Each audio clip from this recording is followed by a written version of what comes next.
Thank you very much. I hope that you are ready for what I'm going to share with you, because some things is common sense, but not necessarily common practice. And number one key is, and I want you to write this down, resilient, purpose-driven mindset. Resilient, purpose-driven mindset.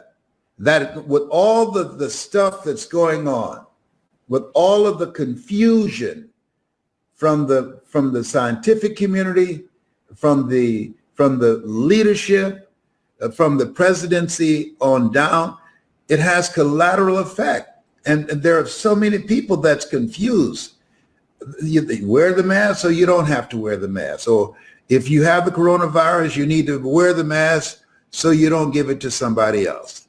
And if you have it, you should stay in the house. They got all kind of things. If you make love, you should have the mask on. That is not romantic to me. And you know, I say, wait a minute, y'all coming all up in the bedroom. Okay, baby, put your mask on. Well, how am I going to kiss you with my mask on? Oh, behave, whatever. But all kind of confused, you know, all this stuff going on. And you could die from talking to somebody with a mask that's held under their nose. You know why my hair is like it and I'm looking like Kid and play like Kid from House Party? Because my barber, he likes to wear his mask like this. I said, man, put your mask on, all right? I told him. So he does this. Man, hey, hello.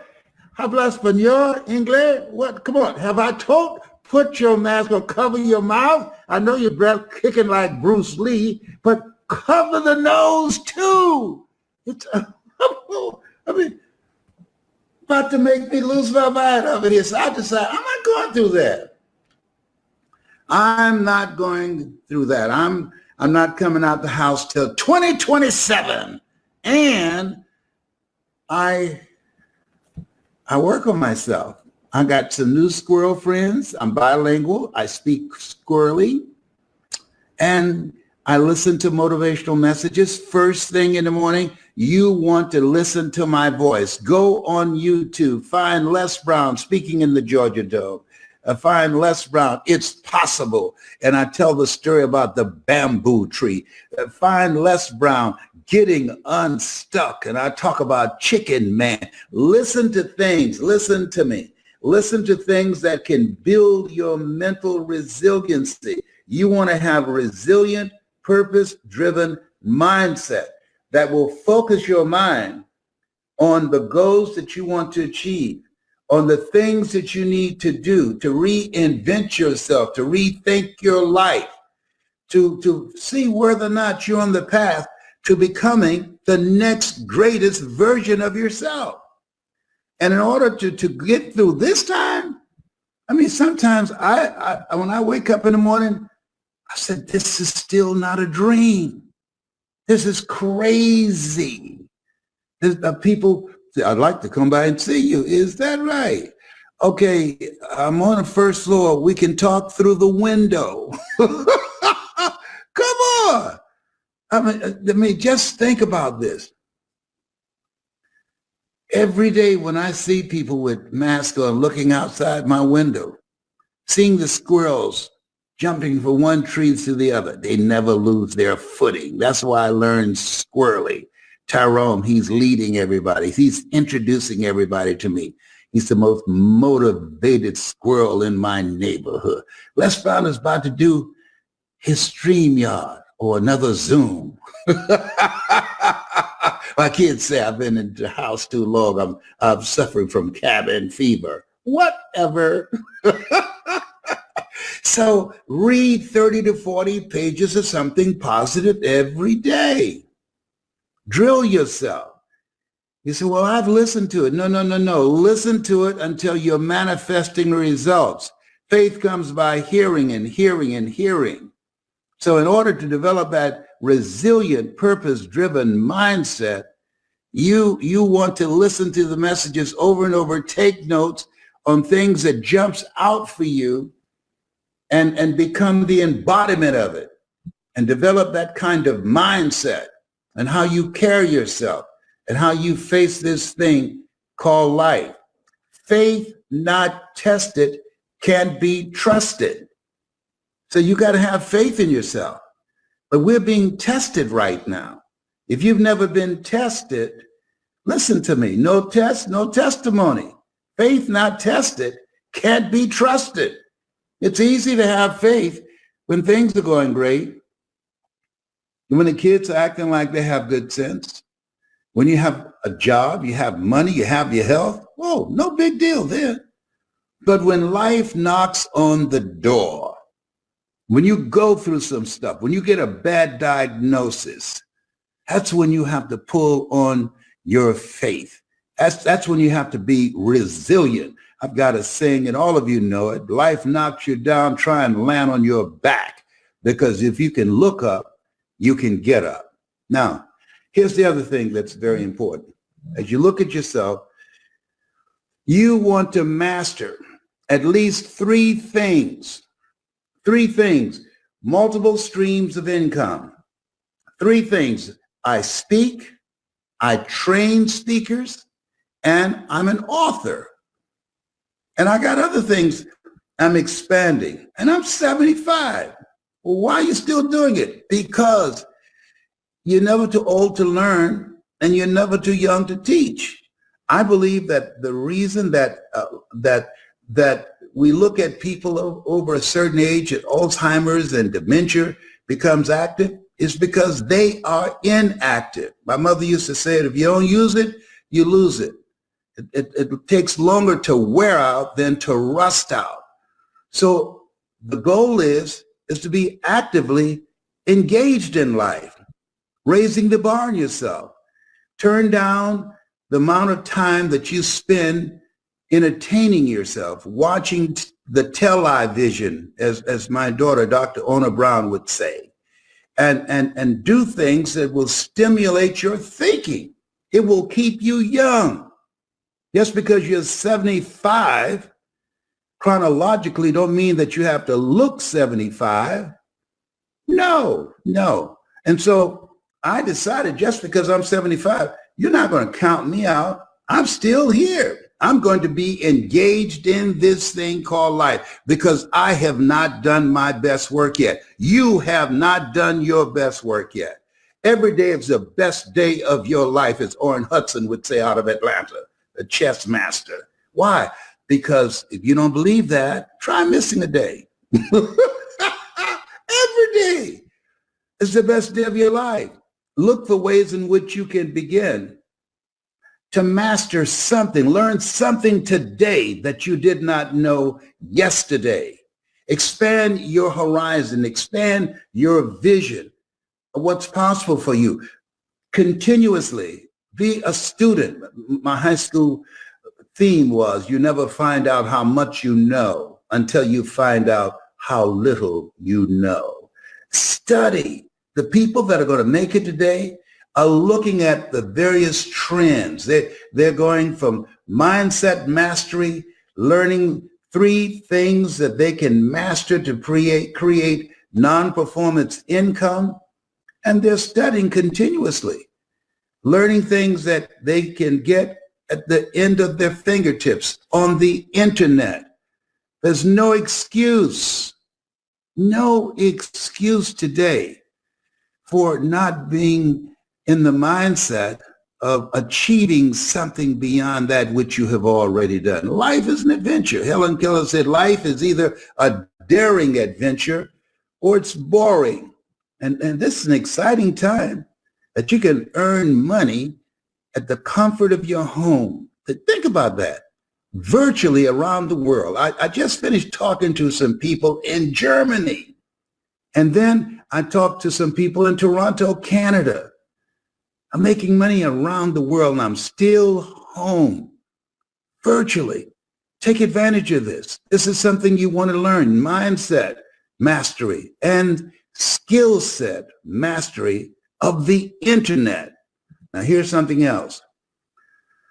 You have to, as you look at yourself, look at your goals, look at your dreams. Not only is a resilient, purpose-driven mindset important, and mastering three things that you can begin to generate income from. But the third thing that's also very important, and that is the power of connection. The power of the right connections. That can change everything for you.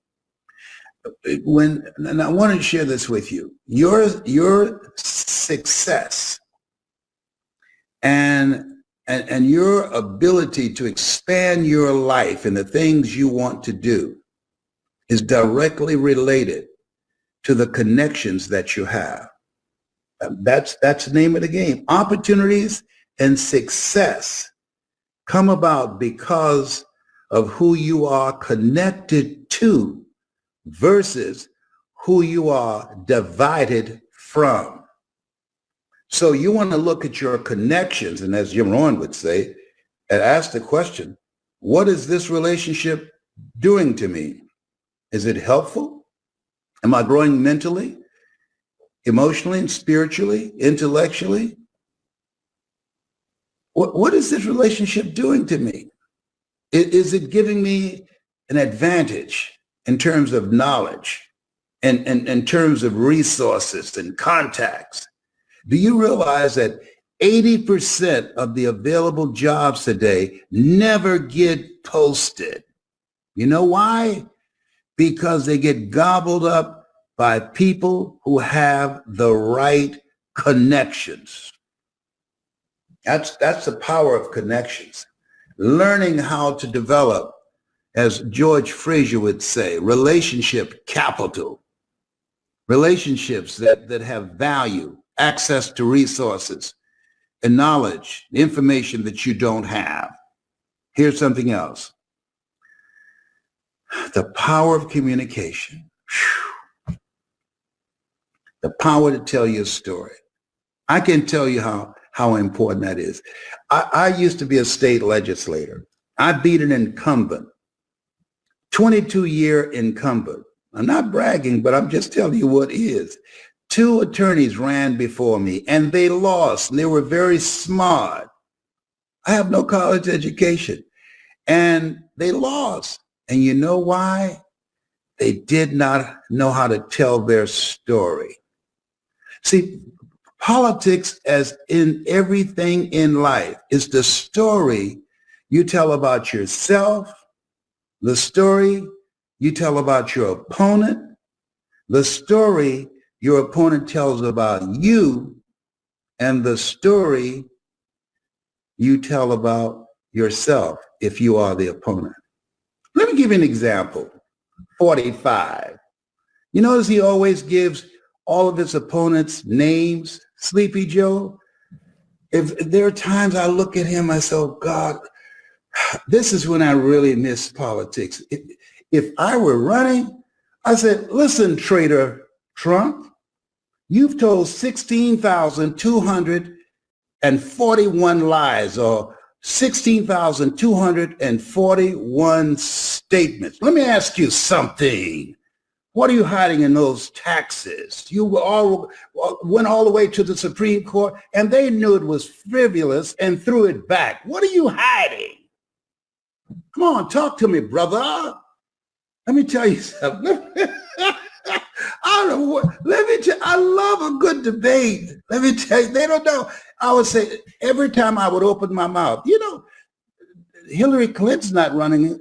And I heard him talk about her yesterday. He called her Crooked Hillary. Every time I would open my mouth, I said, you know something, traitor Trump? I know you're in love with Putin. I know y'all cool. I know y'all down. Y'all in the closet, but you got to come out sometime. But let me share this with you. You can't sell democracy down the tube because you're in love with Putin. No. It ain't going down like that. And something else I want to share with you, Trader Trump, that as you look at yourself, look at your goals and dreams, why is it you never talk about Putin? What's going on there? And it's none of my personal business, but I'm just wondering, aren't you married? What's happening up in here? My brother. Let me tell you something. He would want to run all, he would be chasing me all around the debate podium. I love debates. Oh my God. I was in this debate in Whitehall in Ohio. And Whitehall is called Whitehall because they didn't allow black people to live in Whitehall. And I was in debate with Bill Kopp, who was the representative from the 29th district. And he and I were debating. And so at some point he said, you know what? He said, Les Brown, I just don't think that you will be qualified for my seat. And I say, excuse me, it's my seat. And when I win, here are the things that I'm going to do. I'm going to prevent utility companies from turning off somebody's utilities on Friday afternoon because they can freeze to death over the weekend. When I win, I'm going to make it required that money order companies have insurance coverage because a major money order company filed bankruptcy and people had worthless paper. When I win, I'm going to have a constituents day that every Saturday people come in and talk to me face to face. And one of the people in the audience, she stood up. She said, Mr. Brown, you are a very fierce debater. You're very good. You're very knowledgeable. But you're still a nigger. I said, thank you very much. I never would have known that had you not told me. The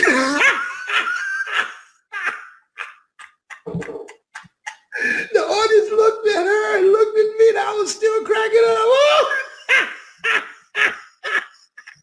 Oh, thank you, Jesus. Whoa, thank you, dear. Thank you. And people came out. They started laughing at my laughter. My mother taught me how to be graceful in ungraceful situations. They came out and said, man, you know what? We vote for you. For you not to get angry, for you to handle that statement like you did. See, anger is a wind that blows out the lamp of the mind. Oh, man. Wow. I laughed all the way to my car. That tilted the scale. I won 26,000 to 3,000.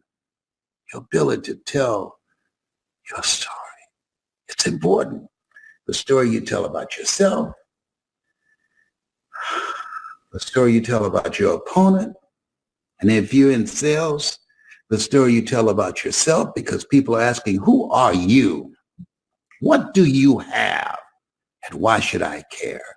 The story you tell about your company, the story you tell about your product or your service, and how you tell it is very important. I was working with someone I was coaching this morning, and she came on just really mealy mouth. Oh, we're going to help you begin to straighten your finances out. No. You can't come up in here like that. People's attention span goes in every 10 seconds. No. Speak like you own this space. This is who you are. This is what you do, and you are the one. You are an authority. Do you understand? Yes. Very good. Let's go at it again. Bring your voice down from your esophagus, down, lower. And it made all the difference. And how this person projected the story. You can create an experience with the story. The story, you can transform people's lives. I want you to write this down. I want you to, this quote was given to me, and I want to give me that. Where's that quote I was looking for? And it is the story, what it says succinctly, when you tell a story, something happens in a person's mind and in their heart that it begins to touch the emotions, and the story begins to expand their mindset to the possibilities.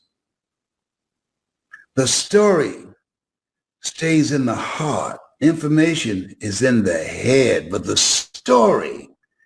It's in your heart. And people are basically emotional. So when you work on your mindset, when you upgrade your connections, and when you work to impact your storytelling skills, the possibilities are unlimited as what you can do. If you're interested in learning how to tell your story, to transform people's lives, or to grow your business, to increase your sales, to build your multi-level marketing organization, if you might be involved in real estate, or you might be involved in insurance, you just have a business that you want to grow. You are the storyteller about your business. That's who you are. And your ability to do that is dependent on the skills that's required. Here's the quote that I was looking for. One day, when you tell your story, and listen to this, how you overcame what you went through, it will become someone else's guide on how they can overcome the same situation. Did you hear what I just said? One day when you tell your story of how you overcame what you went through, it will be a guide for somebody or millions of people on how they can do the same thing, because you are an example of what they can do. That's the power of story, and influencing, impacting, and transforming people's lives individually and collectively.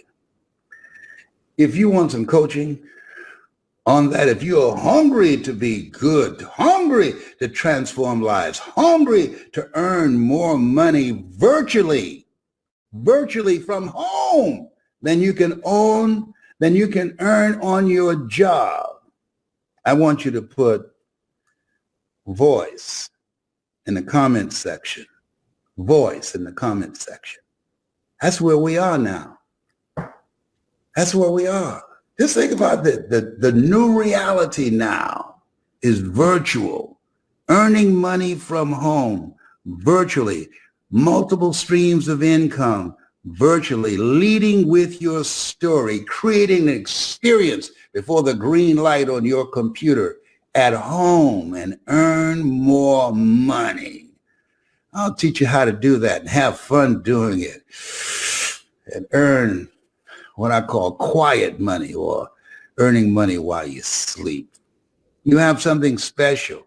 Remember, mindset resiliency, the power of connections, and the power to tell your story. You have greatness in you. It's time for you to do the greater work. It's your time. It's your time, because you woke up this morning. It's your time. Life is on your side. Put voice in the comment section. Voice in the comment section.